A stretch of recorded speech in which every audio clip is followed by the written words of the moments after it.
Thanks a lot for making it so far. Now, Bay Area traffic, especially in the evening and mornings, it's not friendly. So, thanks a lot. My name is Biren Gandhi. For the last 6 to 9 months, I've been on this new venture, Speak to IoT, which is exactly in line with the topic of today. That's why it falls very much aligned with what we are trying to achieve with respect to the industry at large on all the three domains: IoT, voice, and artificial intelligence. Before I embarked on this venture, in my past life, I was with Cisco for almost 7 years, working on the corporate strategy side of the house for Cisco, trying to do a lot of due diligences, mergers, acquisitions, investments. Not only that, but more of an internal technology incubation as well with respect to the disruptive technologies. So I was leading the drone program for Cisco for almost last 2 years. In addition to that, we were exploring the blockchain, AI, augmented reality, virtual reality, IoT, fog computing. I mean, all the buzzwords pretty much you can say, right? What can be done? Every industry is hungry for that, and Cisco is no different in that regard. And prior to Cisco, my baseline experience was fortunate, humbled enough to be part of Facebook's early journey in 2005-06 timeframe, when they were celebrating 25 million users as opposed to billions these days. And after that, I had done first attempt at my initial startup as well, leaving Facebook prematurely before all my stocks vested. So you can imagine how crazy I am. But hindsight is 20/20 always. No regrets. It's always a learning experience on what you can do, what you can achieve. That startup didn't go well. It was downturn in the Silicon Valley 2008-2009 timeframe. So things were very different than how they are today. And then I joined Zynga as a social gaming company as a CTO of a bunch of different gaming studios and network infrastructure products, taking care of highly scalable infrastructure systems in Amazon AWS and other cloud systems. So previously it was in the in-house data center, and then we moved on to the cloud. So I was part of that transition and journey. So today what we're going to talk about is how does the future look like? Especially in the IT industry where things are moving very fast at an unprecedented pace. So how do we go about doing that? So this is one of my favorite quotes from Niels Bohr, quantum physicist and Nobel laureate. It's a funny thing, prediction is difficult, especially it's about the future. I mean, it's a controversial statement in a way, but how true that is.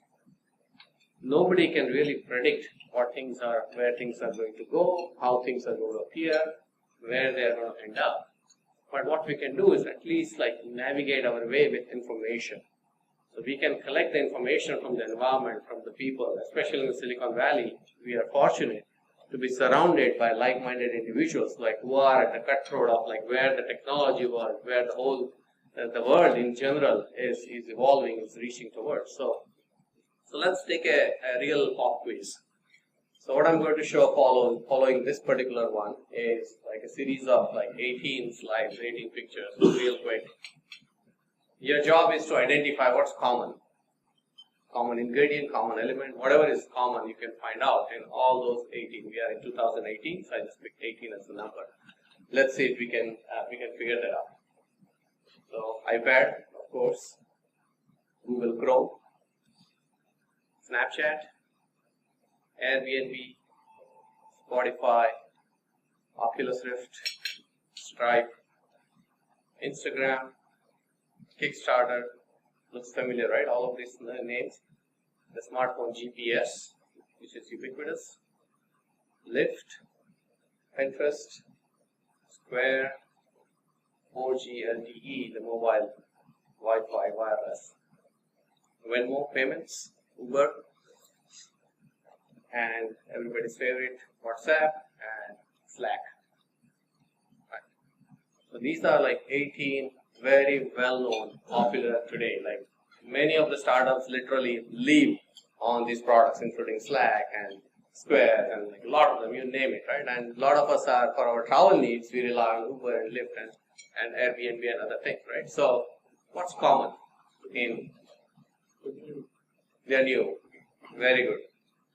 So since he answered, yeah, it's but it's a very funny thing. We are talking about, okay, let's try to decide like what's going to happen, how is the future going to look like. And if we look at carefully, none of these 18 popular companies were around just 10 years ago. Like in 2008, not a single one out of these 18 were around. Even iPad came in 2009. So if technology has moved so far in the last 10 years, what we can think for sure and what we can say for sure about the future is it's even going to go even faster the way it's evolving. So we can definitely say the technology change itself is accelerating.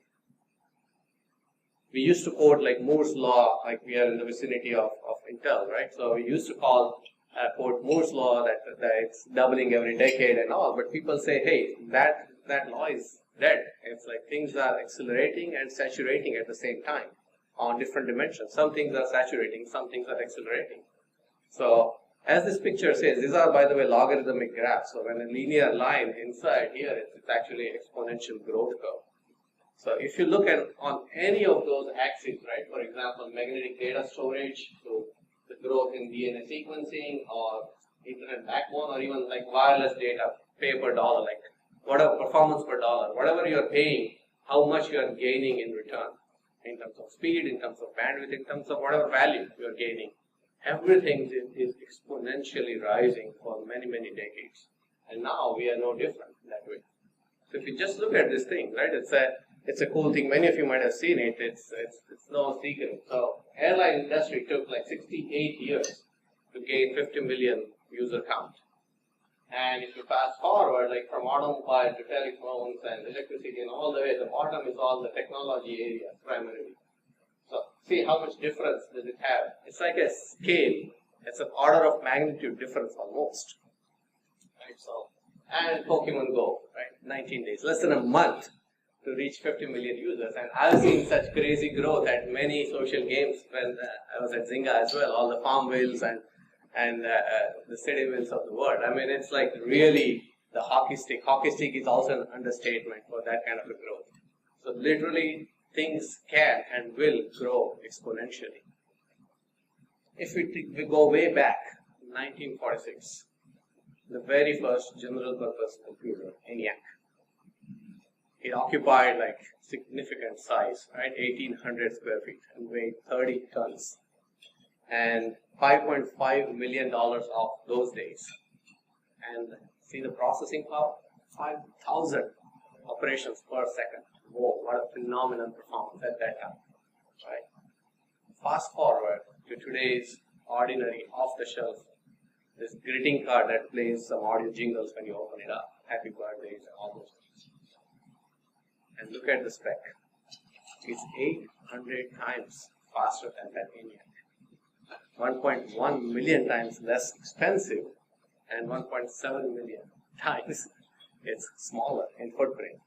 So if we have to develop a computer like this back in the old days, how much would it cost it? ENIAC took $5.5 million. This greeting card would have taken $4.4 billion of yours and my money, taxpayers' money, to develop back in the days. That's how far we have come across. And it's not just the computation, not just along all the axes. Computation is just one part of one example of it. The storage, the networking side, like you take any industry, we have come a long way in terms of exponential growth over the last few decades. Artificial intelligence is no different. So if you look at the state of AI, the very first time the IBM's the chess beating machine, the Deep Blue, when Gary Kasparov was beaten in 1996, that was kind of the beginning of the new AI era of like competing against humans.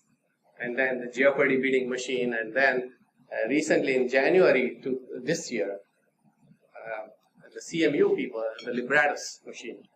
That was unique. So that was meant to beat poker. Now, earlier gaming competitions against humans, like whether it's a chess or a game of Go or anything, the machine was entirely able to see the full game board. And it was able to compute every single possible move, your own move as well as the opponent's move, and able to just calculate. It was more of a calculation in less time. Poker was unique in the sense that machine was not able to see the full view, the full picture at all. So just like a poker player, you are able to see your own cards. It required like bluffing as well to a certain degree, discovering the bluffs of others and making a pattern recognition on top of that to win. But over a 20-day competition period, this machine, the Biren, was able to beat world's top 4 champions at poker all out, like 0 against everyone, right? So it was like, and people were betting on humans to win, but all the bettors actually completely lost because the machine actually did way better than anybody else was expecting. And more recently, IBM's debater machine. So that is able to actually debate one step further from the poker.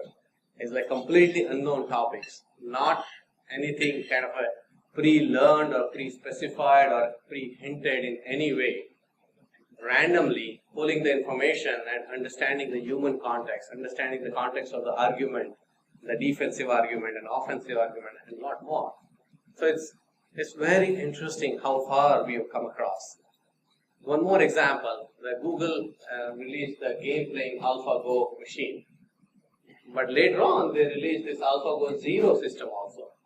So the difference between AlphaGo and AlphaGo Zero is AlphaGo Zero had literally zero learning upfront in terms of historical games or anything. So they just fed the rules of the game, nothing else.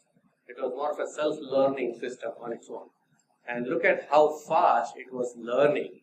So it started like with zero knowledge on 0 days, but within just 3 days, it was able to reach the level of that very first one, which Lee Sedol was defeated in the game of Go. And in 21 days, it defeated all the world champions, and in 40 days, it was pretty much undefeatable. The ultimate state of any game-playing machine. And it all started with absolutely zero language, no prior. I think that's the key, with no human intervention and no historical data. So this is the state of AI systems we are going to deal with in the future. System can entirely learn on its own as it moves along without any historical data. You're just feeding the rules of any situation, constraints, and system is able to figure out the best possible way, best possible winning move, and learn from its own mistakes as well as opponents' mistakes and figure things out. So it's pretty amazing. But the whole AI thing, it's not new actually. If you look back, more recent computational advantages, they have promoted AI very much in the last 15-20 years. But back in the old days, I mean, we have seen the factory robots in the 70s and 80s, and there were some layoff news also about the Foxconn laying off 60,000 people, and warehouse robots, like some videos of Alibaba warehouse, like which is managed by just 30 robots and like 0 humans, pretty much. Those are circulating, and all of the other your favorite media sites, including like Netflix and Facebook, and everyone says like recommendation, you might like this, you might like that. So all sort of recommendation engines and everything, right? It's some form of AI, some form of data science. The term is very generic. The AI doesn't mean like it's all, everything is like super high top. Very little thing, facial recognition or like identifying yourself into digital images across like millions and millions of photos. That's also AI. And AI is not limited to just fun things. We are actually putting our lives in the hands of AI for many, many years. In the aviation industry, for example, there was a report by New York Times in 2015. On average, Boeing 777 pilots, they manually operate the aircraft only for 7 minutes, entire flight, only for 7 minutes. And that's only during the takeoff and landing. So transatlantic flight coming from London to New York, pilots are actually touching and paying attention only for 7 minutes on more than 7 hours flight. And whether we like it or not, that's the reality. And the other part is the Airbus pilots even spend half. So it's like, wow, 3.5 minutes on average, that's it. That's how planes are being flown. I mean, they are fully automated today, almost. Right? Humans are there. Same thing goes like Elon Musk. I was there when he released, and I actually took a ride that very same day. He just did a software upgrade and self-driving car, Tesla, the very first day. It's scary. It was ready, all the sensors, everything was there. It's like ready to go. We just flip a switch and boom, it's on. So that's the kind of world we are living in. And not just like all these life-saving situations or transportations, even in IT, like near and dear to our hearts, right? There are many more applications and use cases for AI that are emerging. Security particularly is very, very critical. A lot of people are actually depending on AI for security, especially the dynamic parts of it, right? Security used to be like static and boring things, but now it's every day, every minute, it's a new challenge. Or validating whether somebody is a genuine, authentic, authorized person to enter a building. I mean, all those key cards of the past, RFIDs, now they can be spoofed. So how do you still make sure using secondary, tertiary mechanisms that yes, this is the person, is genuine, he's allowed, he or she is allowed to enter this premise at this so and so time. So that the AI is really playing a pivotal role in all of the IT operations, not just like big things of games and other things. But that brings the question, like whether all these advances in AI, the explosion, is it actually bringing us closer to the singularity point? Some of you might already be aware, but singularity point, the way it's defined is human intelligence typically grows linearly versus this machine intelligence. It started late but grows exponentially. And there is a crossover point, the point of singularity, beyond which the machine intelligence will be unbeatable. And there are some doubts as well. There are debate groups and big shots, like one side like Bill Gates and Elon Musk and other folks are fighting over like what's going to be the singularity, whether it's going to happen in reality or it's not going to happen. Right? But the point is, the machines are going to be so intelligent that they are going to surpass the human intelligence. And it's already starting. We are seeing those symptoms in the day-to-day life, like all the mundane jobs, like repetitive tasks, they're already like automated, and human jobs are being cut and chopped off, and like new areas are evolving. So, are we accelerating to singularity? We don't know, but at least the movement is definitely on that side. We are actually moving faster to that accelerity, or the point of singularity. Actually, we are accelerating to that point. But the good part is, AI is just one part of the bigger picture. It's not everything. There are other parts as well, which may be scarier, but they are equally important to touch upon. And that brings us to the next part. Is like if AI is basically it's a brain, the centerpiece, which churns, takes in lots and lots of data, and churns and runs algorithms and figures out and rules and makes judgments and calls and call shots. But where is AI getting all that information from? So that's where the senses, just like a human brain and human senses, AI and IoT relationship happens. So the Internet of Things, all the vast network of physical and virtual sensors and actuators, which are increasingly connected to the Internet every day in and day out, every move is being watched, whether we like it or not. Every movement is being tracked, every browsing activity. I mean, yesterday we had discussion, one of my friends and I were discussing.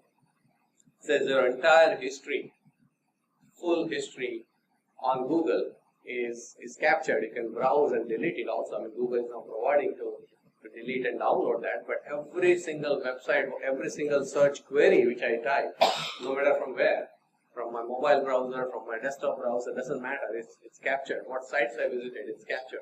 So every single thing is being monitored. So this massive, hyper-connected world that we are living in, we are growing in actually, that is providing all the intelligence for the artificial intelligence system to survive, thrive, and become more and more powerful. So IoT is equally capable, just like AI, IoT is equally capable, and it's actually providing all the trigger elements for AI to function in a more powerful way. Many of you might have seen this picture. It's an old picture, at least like 5 or 6 years old back. When we started IoT at Cisco, we had released a version of this picture originally. It's still valid. It says 50 billion devices by 2020 are expected to be connected on the internet. We'll see how much is the real count, but it's definitely in billions. But this key part, the IoT inception, somewhere in 2008, 2009 timeframe, that's where that crossover point happened.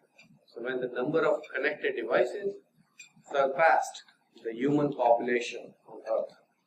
So more devices, less people. That's what happened for the very first time over there. And ever since, the growth of IoT has been exponential. We are seeing increasingly connected, all the wearables and smart home gadgets, and you name it, everything is being increasingly connected. I mean, the cars themselves, cars were always computers on wheels, but they were still self-contained. They were not as much connected as they are. But now they are all software upgradable and remotely controllable, hackable also to a certain degree. So those things are more and more being connected.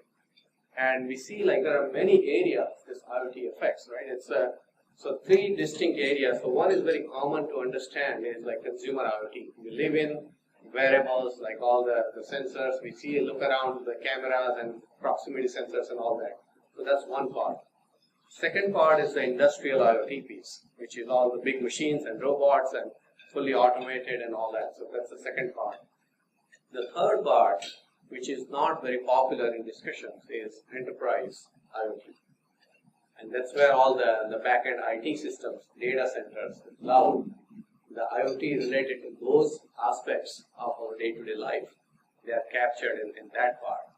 But why does it matter? I mean, why should IoT matter at all? I mean, why should we even be talking about IoT in the first place? What's the big deal? And there are serious reasons for that. So, what IoT provides is very clear articulation of three value-added provisions. So it provides new sources of monetizations, new revenue streams and all on one side, because like new solutions can be carved out together. If you do this, you can do that. If you do this, so multiple entities are being connected. That somebody walks in the room, lights turn on, and nobody is detected, no presence, human presence is detected in the room, lights automatically turn off, right? So that's like a smart light or a proximity sensor powered light. So that's one aspect. Second part is it increases the productivity. So for the same dollar amount, for the same time, same set of resources, it allows companies to achieve much more. So increased productivity.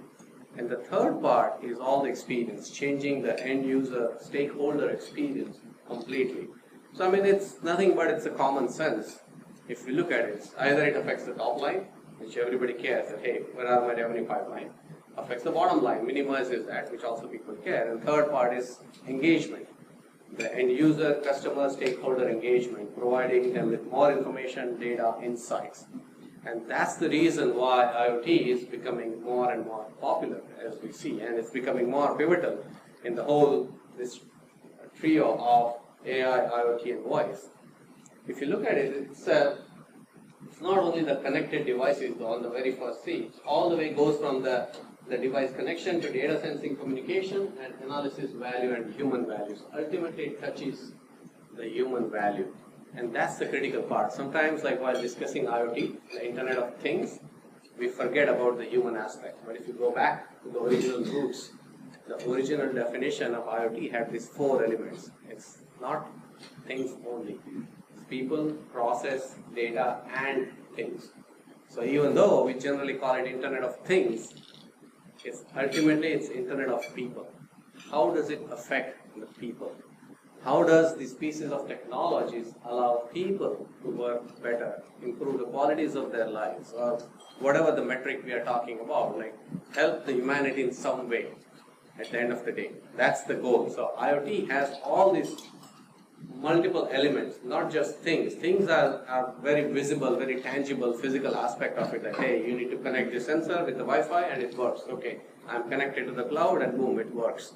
All my files are in Box and Dropbox and all, it works. Okay, that's very easy to understand in the physical terms. But there are non-physical terms, processes as well, for example, and data as well. Where do you do the data processing? That's really tricky. And we have been flip-flopping as an industry at large from decade to decade. Originally, it was like your small PCs. Then the centralized computers came in. Then again, the desktop powerful PCs came back, all the computing power, not from the centralized server to your desktops. And then again, the cloud came back. And then mobile coming back to. So it's always a race between it's a centralized computing or a distributed computing. Centralized computing or distributed computing. And we are flip-flopping on that. So what IoT provides is a whole new model called fog computing in between. So hey, why should you always fight about one extreme versus the other? Cloud is up there and ground is up there, so fog can be anywhere in between. So technically, you can run your computations anywhere in between cloud and your edge device. So that's the notion. So new kind of data models, new kind of processing models are coming out by virtue of this IoT adoption. Some of the interesting tidbits, right? Despite all the hype around IoT that we have been seeing for the last 4 or 5 years, like 75% of the IoT projects are still failing. And the reason for the majority of the respondents in surveys, they are quoting the reason is not the lack of technology or technical competence in a way. It's there, it's partially a reason, but that's not the primary reason. The primary reason for the success or failure is the collaboration between various groups. So IoT inherently means IT plus OT, information technology plus operational technology. So the people out there in the field, doing the field work, mostly like physical work, the blue collar part of the jobs, right? So they are considered as like OT, the field hands-on technologies, and white collar, the back office guys, the IT folks, they are like IT nationally, right? So there's always going to be a friction between coordination because it's like 6 versus 9 debate. Like, okay, I'm seeing the world from my perspective from this side, you are seeing the world from your perspective on the other side. There's never an agreement. While leading some of the drone projects during last 2 years at Cisco, I found that like first hand. So what would happen is like we propose some automation project that hey, using commercial drones, you can do the survey. Let's talk about like security survey, physical security survey of the site. Instead of human beings running in the cars, driving around the big parking lots and all that, just fly around drones. I mean, it's much simpler, much easier. Somebody can control them or they can be automated and you have an audit trail of the exact footage of what the machine saw and what it did not see, right? It looks cool on paper. And where do you have to go for the approval of that project? To the very same security in charge, the physical security in charge. That hey, whether this solution, can it replace your security staff? Now logically thinking, what is the guy going to say? Like, you are asking me to eventually fire my own team, right? It's obvious, right? You are basically coming to me for approval that, hey, can I fire my team? And what's my answer going to be? No, this solution does not work. Okay, yeah, it's so deficient. Okay. And there are like tens and hundreds of different reasons why it does not work. And it happens in every single industry. Cellular tower inspections, precision agriculture, every single industry. Because eventually, some part of the population is going to lose jobs because of this automation. Automation kills some kind of jobs. It's a fact. Historically, that's how it has been. But it also brings out new kind of jobs. But it requires like reskilling and training and a lot of other things. But the reason there is like people are still opposed to this IT and OT merger. But whenever they were able to achieve good collaboration, only those IoT projects were successful. And also tying them with business outcomes. That's another thing which was a key element. But despite all that, still the number one use case in the IoT land, which is successful, which has been growing ever since, is the smart home. And that brings out to the third point. Actually, we saw the brain as the AI, we saw the sensor systems as the IoT. But what actually bridges them together, that's the voice part. Voice is the natural interface which kind of brings them together. We can do a lot of things with the mobile apps, with touch and sometimes like automatic sensors and you bring out of your pocket and traffic and all that. But being able to issue voice commands and able to receive the voice responses, that's really the powerful thing. As they say, the voice is new touch. And why? It's very compelling reasons, 3 reasons. On one side, it's very natural and intuitive. It's very easy to say things and hear things. There is a very little cognitive overhead that you have to go through. So for example, if I'm having a mobile app, I need to open the screen or look at it and then touch it. So at least 2 of my senses got occupied in there. My eyes and my physical touch. With voice, it's only one of the sense is basically occupying that, hey, just do this, saying commands. So it's a less cognitive overhead on the brain, which is easier to adopt. So that's one part. Some people say it's like even if you are a super fast the typist, right? You can type on average about 40 words per minute versus you can speak more than 150 words per minute. So in terms of the bandwidth of the channel, if you say, right, the issuing commands and getting responses, you are at least about 4 times higher in terms of capacity. Second reason is it's an additional channel. So some of the use cases what we have discussed as part of my startup journey, people are working on the factory floor. Their hands are busy, their eyes are busy, they are working either on screens, factory floor assembling something. They can still issue voice commands as an additional channel, bypassing. They do not have to distract themselves from the primary work they are doing. They can use voice as an additional channel versus other channels in the past. They had to go away from something and do it and then come back. So there was a context switch overhead as well. I mean, that's the reason why navigation systems had this voice in our cars for like more than 20 years now. I mean, they're not super well done, but yeah, still. The reason for their existence is that you don't have to distract yourself while driving. You can still find the directions using voice commands. And the third important reason is the technology advancements. I mean, previous iterations of all the voice systems, they were really horrible. I mean, the voice which was produced, it was like a machine-like voice. I mean, you would not like to hear that voice at all. Also on the recognition side, I mean, if you are speaking with an accent, forget about it. Like, okay, it's like never ever recognized. Your voice is like, you have to ask and repeat the same question again and again 3-4 times, and even then machine will give up after that. So those 3 are very compelling reasons why people say it's like voice is going to be the new touch. And they expect, like in the future, more than 50% will get rid of all the cell phones and screens, even though Apple is releasing version after version, bigger screens, smaller screens, this, that. Eventually, all the screens are going to go away. That's one of the predictions, that everything is going to be screenless. And that's the future. And there are some evidences also to back to that claim. So just on the smart speaker market, like right now already, all the Amazon Alexa and Google Assistant and Google Home, so already 20% of the population, US adult population, they own at least one smart speaker. Of the population that owns one smart speaker, 33% actually owns more than 2. So one for the bedroom, one for, just like TV. Originally when TVs came out back in the 70s and 80s, there was like one television per family in the prime meeting place, right? And then like, hey, every room started getting one of its own. So same thing is happening in the smart speaker market as well. Like one initially started with kitchen or living room, and then say, hey, this is useful, so get me for my bedroom and for other room and all that.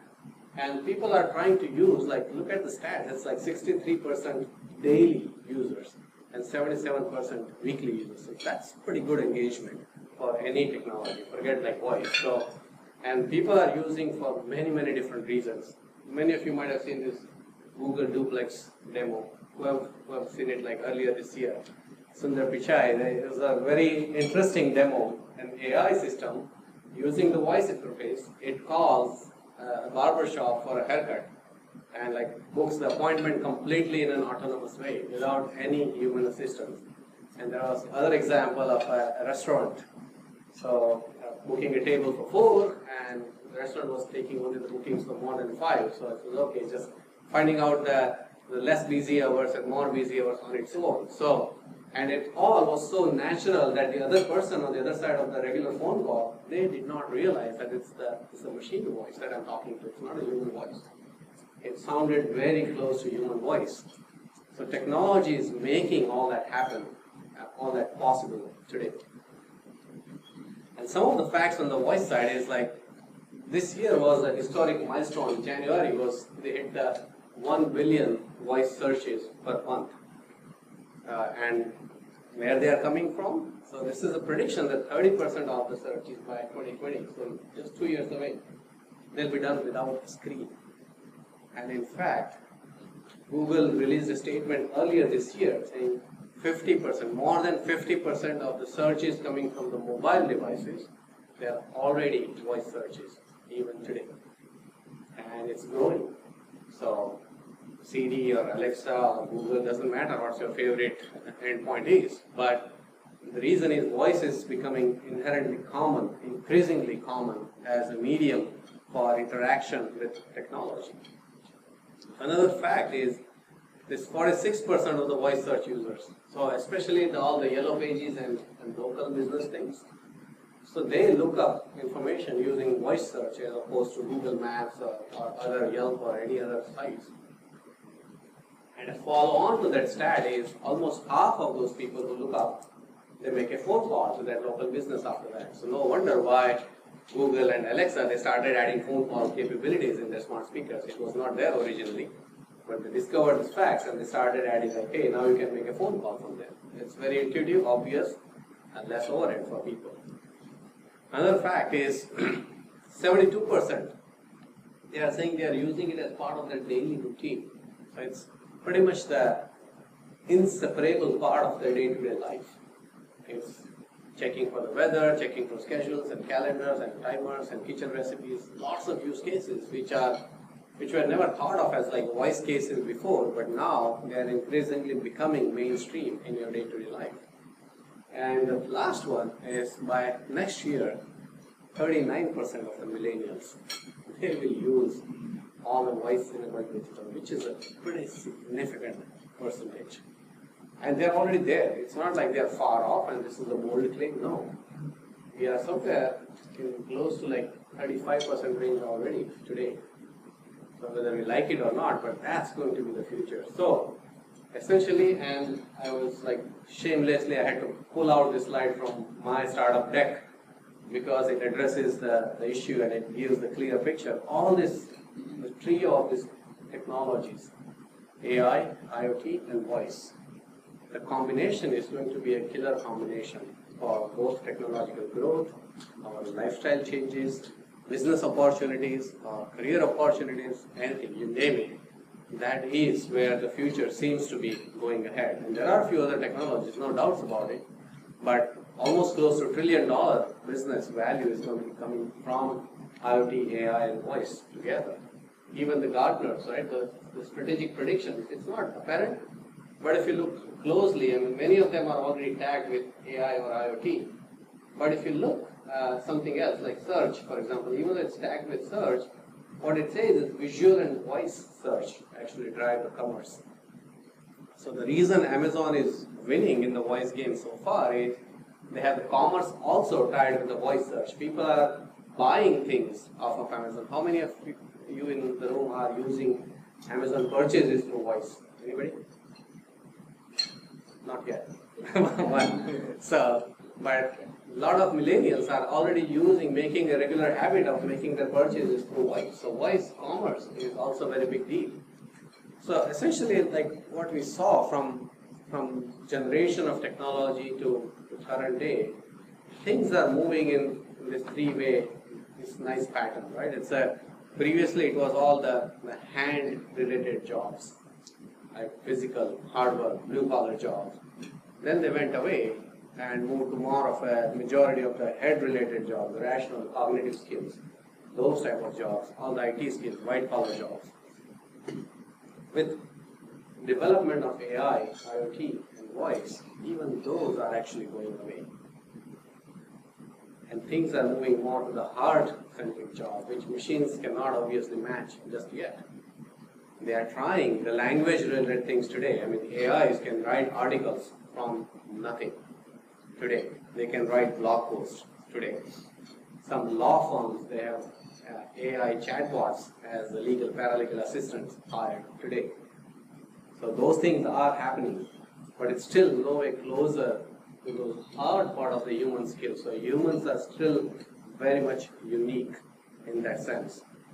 So the next round of challenges, next round of the jobs or the careers or where the puck is moving, it's going to be in the heart-centric, more emotional side of the society. That's where things are going to have human overpowering machines. In fact, one of the very good article in recent HBR, it's the July-August of this year, HBR issue. So the author has nicely narrated this three, more of a collaborative spirit, like the future, because of this hand to head to heart movement, the future is going to be more collaborative between humans and machines. It's not like machines are going to take away and kick out all the humans. No. there are certain skills where humans are still needed, but we need to grow into and modify our skill sets into those skills in order to survive and thrive and during those days. So the author gives very clear examples, like 3 examples here. The humans assisting machines is like, how can you train? I mean, all intelligent AI systems, they require a lot of training, a lot of data sets, a lot of tweaking, and more of a heuristics building in and all that. So that's where humans are actually helping today, right? When you are having a facial recognition or like more of a picture identification, object identification through computer vision, you need to tell, okay, which is cat, which is dog. It's a classification problem. So that's one kind of training that humans can help assist machines. Second is all the explaining part. One of the downside of AI is it's considered as a black box, and there's a huge debate on that aspect as well, especially on the regulatory side. The self-driving car, one of the bottlenecks is given the predictable inputs, can an AI system generate predictable outputs? And answer is no. Because the way the models are built, the way the neural networks inside, the deep learning networks inside are built, nobody can predictively say that, hey, if I give these 5 inputs, the system is predictively going to react in exactly this manner. All of our regulatory framework so far has been built on this predictiveness of things. That, hey, if it's, when you say it's 99% accurate, it means it's every 99 out of 100, it should be verifiable that all 99 instances out of 100 test cases, it must comply to certain outcomes. Autonomous cars are an exception in that sense, that there is no explanation, and for that matter, it's any generic AI system, there is no explanation. Like why AI system took certain decision, explain. System itself is a black box, it cannot explain, but humans who work on the system, they can have that job of explaining. So that's an explainer profile job which might come out as a result of the AI. And the third thing is the sustaining part as well. So how do you prevent these systems from being compromised and make sure they are operating as they are supposed to operate? Otherwise, like we see in the movies, right, the machines take over the humanity and all, like, okay, start skilling and going around and all that. So I mean, we want to prevent even slightest progress in that direction, and that's where humans are going to be policing that part of it. And on the flip side, machines assisting humans, that's also equally important. And there we know amplifying our cognitive decision-making abilities, that's one part. Interacting with like a boring task. So, I mean, all the IVR systems on the phone, I mean, we have been bored enough with them, right, so far. Question, do you think humans will be able to police AI after 20 years? Well, what I think or not doesn't really matter, frankly speaking. Based on your yeah, I mean, after 20 years, it's very difficult. It's going to be challenging because of the inherent complexity. It boils down to the earlier graph I was showing, and the question was whether humans will be able to police AI systems. It depends on how, actually, from a regulatory perspective, how the evolution happens. If we reach that singularity point, for example, right, where machines, at least for the large part, non-hard, non-emotional skills, for example, just the physical and cognitive skills. On those skills, if machines surpass the human abilities, then there is no way for human beings to cope up with that kind of acceleration. At the end of the day, it's machine. But humans still have the way of dealing with things in a completely different, unpredictable way. That is going to be the positive. For example, pulling the plug out of a socket, boom, the machine cannot function without that unless it's a battery backup, and removing the battery. So you can physically damage an AI system to a certain degree. That's just an example. But cognitively, it's going to be very difficult if we follow on that path. It's going to be 20 years is a little short time frame. In 20 years, I think we will be able to. In 50 years, maybe it's going to be a little less, more doubtful that way. And the third part is an interesting thing. It's actually embodying with the humans and machines. So a new concept which is coming out as, like, instead of robots, it's called cobots. So not man versus machine, but man and machine. So robot is actually working with humans in a cooperative manner, and they are sharing the load. So the best of both worlds are being recognized. And I think Mercedes-Benz is already trying out some of these cobots in their factories as we speak. This week on Monday, the World Economic Forum released this jobs report, and there are like interesting tidbits inside as well. So today, humans and robots work division is 71-29. By 2022, it's going to be like 58 and 42, and 2025, it's going to be at least 55% work will be done by robots. So there will be a crossover point where in any organization on average, how much work is being performed by robots or these machine intelligence systems versus human beings. So the crossover point is somewhere going to happen in between 2022 and 25, according to World Economic Forum. And as a result of that, what they're saying is at least 55% of the human population, the workforce, will have to reskill themselves as a result of job loss. So the traditional jobs will no longer be there. What we have been doing for past 50 years will no longer be there in the next 10, 20 years. So we have to upgrade ourselves as well as a result of that. And there's a varying degree, like out of those 55%, they are saying like still majority will have to undergo at least 1 year of training. Half of them like would have to undergo 6 months training, half of them 3 months training. I mean, those are all just numbers, but the big number is very critical. It's like 55% of the workforce will have to undergo skill set upgrading as a result of this robots and machine intelligence things taking over. So what should be the mindset as we go into this kind of future? There's only one solution out there: continuously upgrading ourselves, innovating relentlessly on our own individual side. I mean, we might be innovating in our corporates, on the projects and the tools and technologies, but innovating on oneself, that's equally important as we are going into these uncertainties. And a very interesting definition, I always loved it, this perfect definition of innovation. So every single word is critical. It's an action. It's not just like discussion. Like a lot of people, when they talk about innovation, it's all big PowerPoint presentations and meetings and forums and all. But no, it's about action. And it's about solving problems. There are tons of problems, but what can you do with it? Right? Can you come up with a solution, at least some feasible solution? That's what real innovation needs. And then relevant problems. There could be many, many different problems, but what is the relevant problems for you in the current context? And novel ways, contextually novel ways. There has to be something new, some novelty in your solution. Otherwise, a great quote I always admired is like, if you keep doing what you have been doing, you will keep getting what you have been getting. It's a common sense thing. But we still expect different outcomes while we are feeding in the same results and same efforts. No, it's not going to happen. If you want a different outcome, we need to feed in with different inputs. So the novel ways, and last part is also very critical. It's ways, it's plural. So there are always, most of the cases, multiple ways of solving a problem. There's not a single way all the time. So think from different perspectives. Think out of the box. Think from a different mindset, and that's where we have heard like a lot about this whole growth mindset, and there's great books on top of that and all. But I think it's more of a solving the problems, not being defeated by the problems. Solving and taking care of the challenges head on instead of being backed by them, like, hey, I'm being puzzled by them, because at the end of the day, it's the effort. Everybody's smart, especially in Silicon Valley. The average smartness is very, very high. Everybody's smart. So what differentiates one from the other? The differentiation factor is the effort. How much effort we are willing to put in.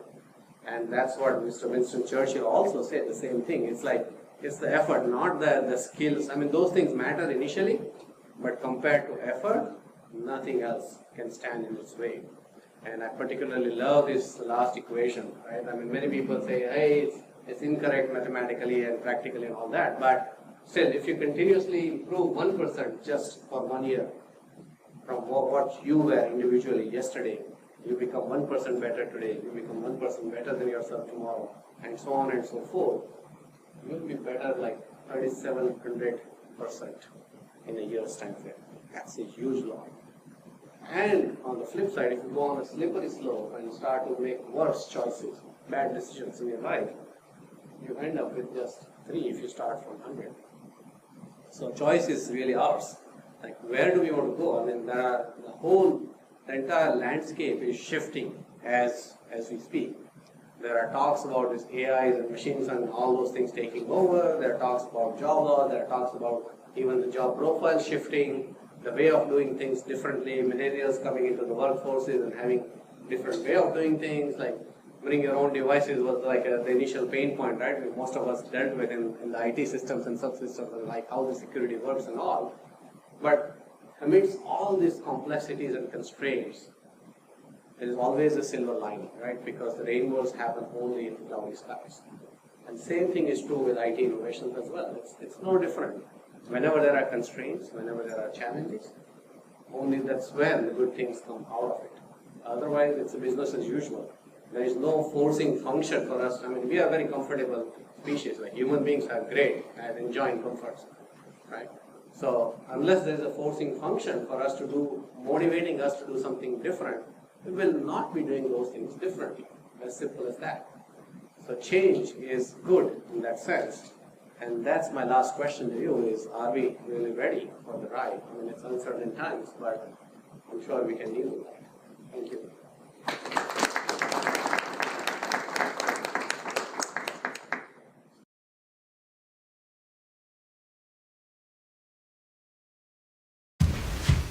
Play jazz. Playing jazz. Smoothie. Making smoothie. Calendar. No meetings today. Remember? Dentist. At 9:30. Fire off. Fire off. Open door. Door open. And we're gonna do one more. Oh yeah. Open door. Wrong voice command. Open door. Wrong voice command. Open. Open door. Repeat that. Open door. I didn't understand that. Hey! Open door! Play on the floor. Get over the door! Open the door! Wrong voice command. Error. Hey there. With a rock? Open door. Open door. Open door. Open door. Higher. Higher volume. Higher. Higher.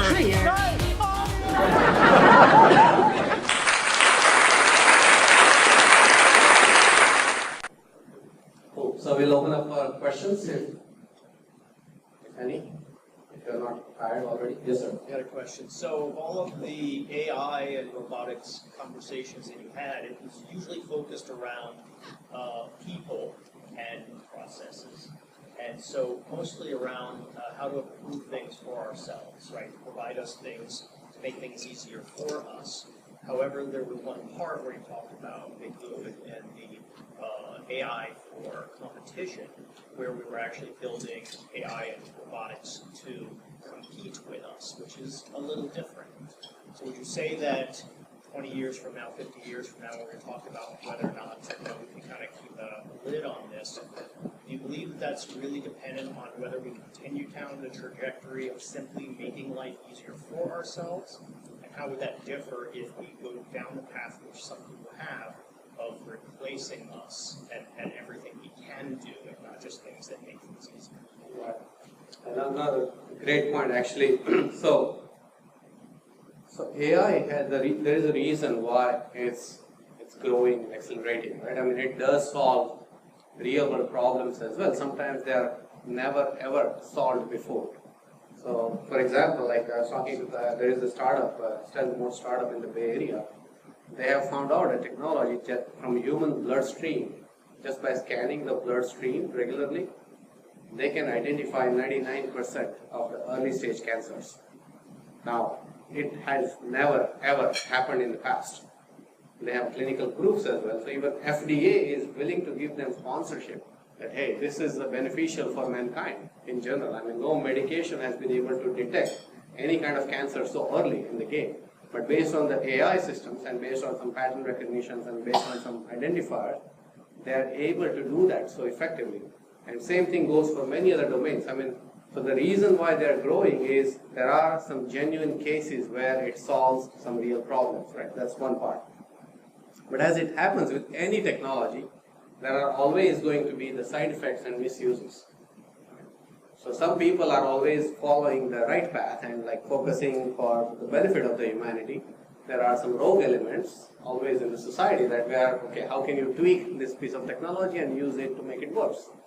So it's a constant battle going on, and sometimes like beyond certain point, there is a very difficult phenomenon to put a cap on that genie, on that bottle, to stop people from doing that. So take an example, like my favorite one, like drones. So drones are considered good commercial drones. Like, hey, you can do the crop monitoring, agriculture monitoring, and this and that, and deliveries and pizza delivery, and all nice things, right?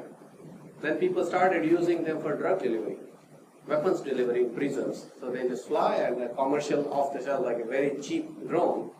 They hook up like drugs and weapons and just drop the entire drone in the prison, in the courtyard. That's it. Like, okay, pick it up.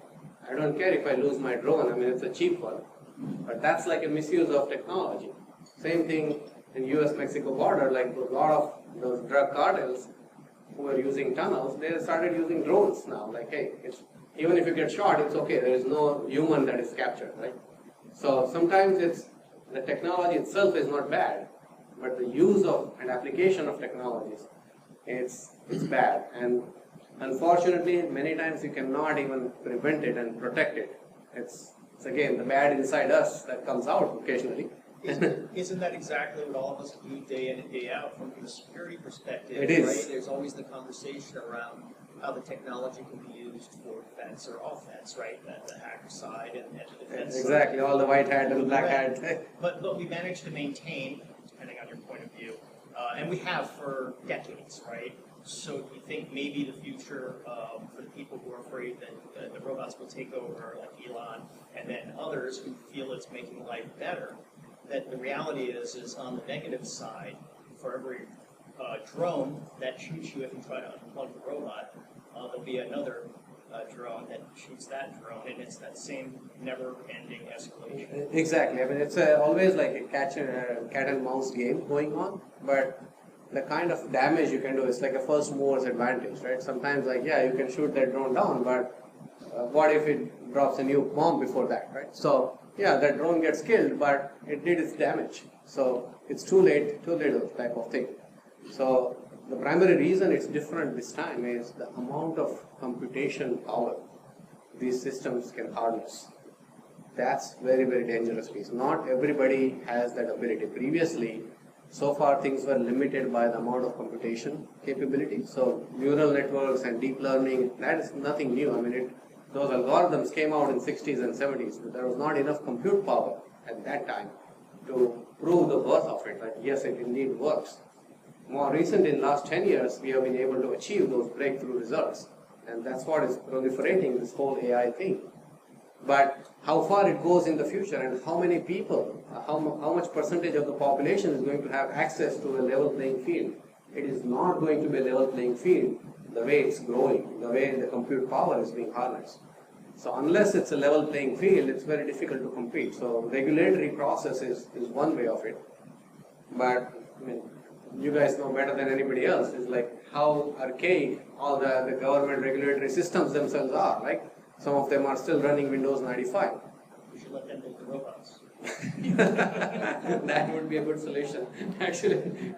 And the risk is that, see, using AI for legal versus illegal purposes or immoral purposes is one thing, and using AI and tweaking certain things to work in opposite direction. For example, automated car, right? Someone hacks the car and puts his to drive in the wrong direction, harming other cars or something like that. It would not be a bigger challenge than, I mean, right now, if something is hacked, you lose money.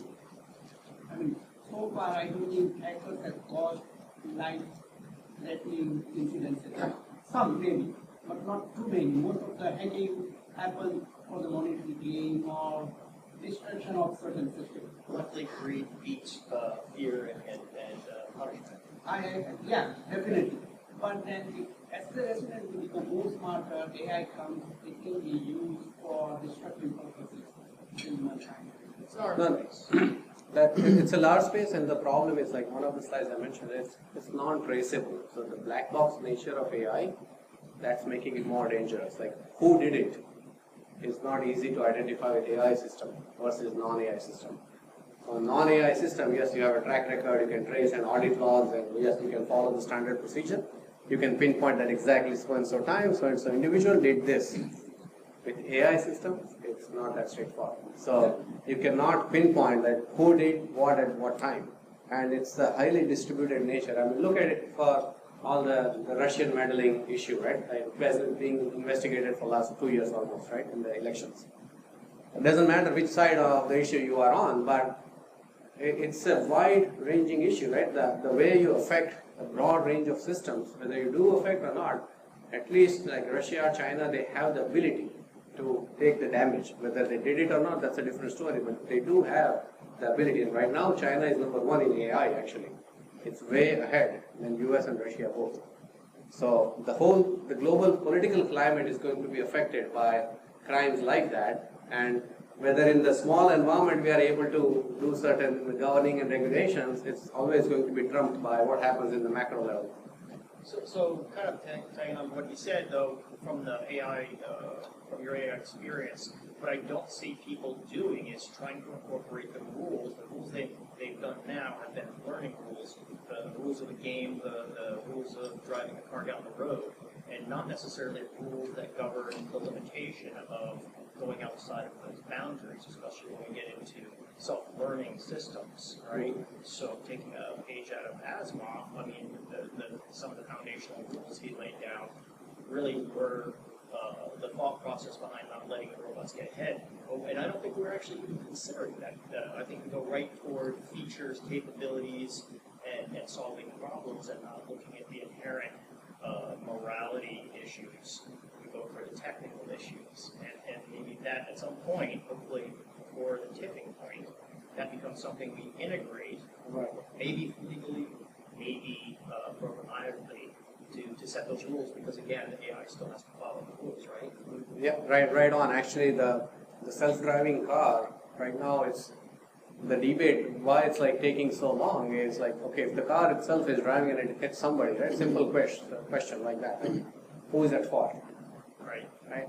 So that simple question is not so simple from a regulatory perspective to answer, right? Like whether is the car at fault, or car's owner at fault, or whoever was operating the car at fault, or the car was operating on its own, then whom to blame, right? Or an anonymous piece of software was... Exactly, or somebody injected some piece of software inside, like which kind of overtook. What is the proof? Like who can prove in a predictive manner that this happened versus that happened?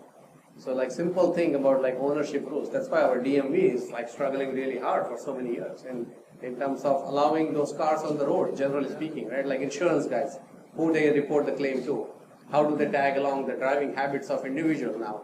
I mean, the whole system needs to change. I mean, if you make an accident, your premiums go up, typically in the past. Now, autonomous cars, you're not driving it, so... Right, and the way they've done it with cars in the past is the person responsible for the action. The unfortunate part is now suddenly there's not a person responsible for the action. Exactly, yeah, there's no individual attached with the vehicle anymore, or system. Yes, sir. A similar concern applies to using an algorithm to engage in the job selection and the interview process in HR, or in some kinds of pricing algorithms, or in an algorithm that evaluates creditworthiness or suitability to rent a partner, because there could be discrimination involved, and the designer of the algorithm designed it in a subtle way to exclude people, and then be able to claim that it's not a human who did this, but a machine who made the decision to discriminate against blacks, or Hispanics, or Asians, or any particular group. Exactly, yeah. No, very true. I mean, that's one of the downside of black box AI algorithms. You cannot like pinpoint who did what. I have a quick question. First of all, I appreciate the education around the IoT and the AI. One of your slides showed voice being the bridge between the two. So legacy technologies, and I'm thinking from an IT security perspective here, the technologies can they be retrofitted to take advantage of this, or does it need to be written from the ground up to be able to take advantage of the AI? So, Yes. I have two answers for that. If I'm thinking from an engineering perspective, generally speaking, it's better to do it right from the scratch instead of retrofitting the existing things. That's usually much more cleaner solutions. You can think better, think through all the use cases and potential impacts and all that. On the flip side, from a business perspective, that's never ever a choice, hardly ever. It's always like retrofitting the existing technologies is usually preferred compared to kind of getting the brand new technology from scratch, because everything has its own unknowns. So it's more of a dealing with the known devil than the unknown devil.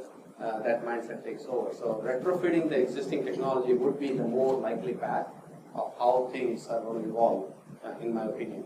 Right? And there are like front-end ways and back. I mean, look at how the whole web and API ecosystem came along. Right? Previously, there were no APIs for any of the subsystems. But suddenly, all the mobile apps and everything required, or web API required, like, okay, some access to that closed system. So then selectively the APIs opened up and allowed the access for that subsystem, and then you saw the dashboards and nice like single pane of glass views and ability to interact with that subsystem from a remote location through mobile app and all that. So out of need and out of promise, things change. So same way, out of need and promise, things are going to change for better using the AI and voice technology as well. To give you an example, right, like simple like firewall rules or security profiles, right?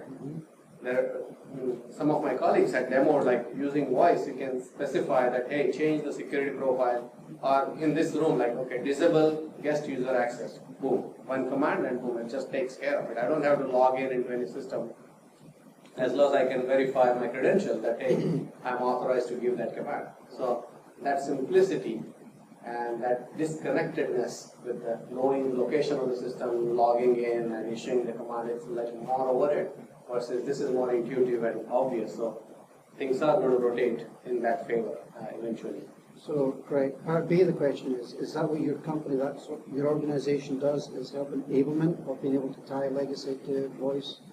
So we are dealing with the hardware-based systems, not necessarily software. Software-based systems are easier to do, and many other players are doing it already. But what we are trying to achieve is making it easy for any hardware, for example, this camera or this lights or this projector. If I want to voice enable today, what are my choices? Right? So that's what we try to do. Piece of hardware we can recommend, and then suddenly that projector becomes Alexa enabled, and you can say, here, bring out your mobile app and say, Alexa, turn off the projector, and it will turn off the projector. You forgot and you issue the command from your home that, hey, I forgot to turn off the projector. You can still do it from there. You don't have to be physically here to press the button anymore, right? So that's the value prop of being able to do things from wherever you are using whatever mode of access you have at your disposal. It's more related to voice and IoT. So in today's world, what we do is we try to send information that we are not going to use, or we try to not write down the passwords and be smart that way. So once you start over with voice, you're issuing voice commands, and anybody who's standing like next to you, listening to what you're saying, can just collect information and commit crimes like identity theft and stuff like that. How do you solve such problems? Other than being smart, not talking about it. Right. So I mean, there would be some self-regulating behavioral changes, right? That affect. I mean, it's obvious. Like somebody asks you, I mean, in a crowded room, somebody says, okay, some rep says, what is your social security number? I mean, you are talking on the phone, your social security number or your credit card number today? No, we don't. Right. So I mean, other than being smart like that. Right. So it's more of a system cannot provide that contextual smartness. Like what is important to you may not be important to the other person, right? So for example, if I'm a call service guy, call center operator, for me my instruction is need to get the social security number of that person. For me, capturing that information is more important. For you, disclosing that information is not at all important. It's actually works against you, right? So our mutual interests are different depending on which side we are on. System is the same. So underlying system, it's very hard to make a judgment call on that front. So that intelligence has to reside at some higher level entity. But forget the data transfer, think about the authentication, right? If she wants to have that projector turn off, and it just requires a voice to do it. There's no authentication. Are we rolling that backwards now? Oh, no, there is authentication. So it's a security is inbuilt. But I think what the way I understood is like, especially when you are talking a lot, there is information leakage possibility much more than before, right? And some kind of information, so far at least it's more of a normal use cases like turning on the lights and off and setting the thermostats and opening the garage door and closing and issuing those day-to-day things. They are considered more harmless in that nature, and they are for now and more useful, at least achieving certain tasks. In the future, yes, when it goes beyond certain level, there may be some guidelines or some restrictions might be placed, some obfuscation comes into picture and all that, like two-factor authentication. For example, one of the voice demos we did is like changing the security profile, for example, right? Now, anybody can issue that command. Somebody might have recorded my voice also and issued that command, right? Those things are all possible. So go with the traditional two-factor authentication, like, okay, send you a one-time password or a key or fingerprint or some other things, like secondary mechanism saying that exactly whoever is issuing the command is a genuine person. You need a screen for that, because there's no more screens. Today. So I think this topic is, I think it's an amazing topic. I think we covered very nicely artificial intelligence and then IoT and then introduced the voice, and then we did a fantastic job. Let's give a great hand.